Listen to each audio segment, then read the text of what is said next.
Donc tout au début, j'ai vu deux voitures tourner dans la contre-allée derrière le groupe de bâtiments. Donc j'étais justement à ma fenêtre. Ensuite j'ai vu trois policiers s'approcher avec donc l'arme à la main de l'hypercachère. Donc ça m'a intrigué, j'ai continué à regarder et c'est à ce moment-là que la fusillade a commencé. Ça a commencé par 3 ou 4 tirs au mortier, j'imagine. C'était un peu comme des gros pétards. Et donc ensuite, les policiers du rond-point sont venus se précipiter en face de l'hypercachère. Et puis l'individu est sorti et voilà, les coups de feu ont commencé, les échanges. Il me semble qu'il y a eu au moins un policier qui a été évacué blessé parce que deux collègues le tiraient au sol.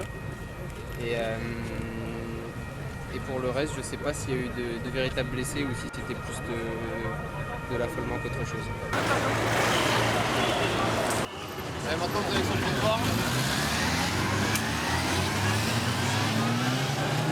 On est un peu dans l'expectative parce que c'est vrai que c'est la première fois qu'on subit ce genre d'attaque.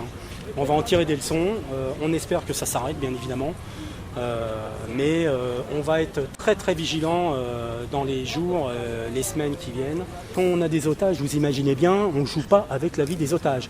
Dès l'instant où à Dammartin, les autorités ont eu la certitude qu'on arrivait à la fin des négociations et que ça allait nous échapper, je ne suis pas donneur d'ordre, mais j'imagine bien qu'on a donné l'ordre à Dammartin, mais on a donné aussi l'ordre très rapidement ici d'intervenir parce qu'on voulait préserver la vie des otages ici présents. Imaginez s'ils avaient appris concomitant qu'il y avait une intervention sur Dammartin, je pense qu'il y aurait eu un gros carnage là. Voilà. Ah, ils ne savaient pas, donc ils n'ont pas... On est intervenu avant qu'ils le sachent. Voilà. C'est une bonne journée, oui et non. Hein. Je vais vous dire, on peut pas dire oui et on ne peut pas dire non.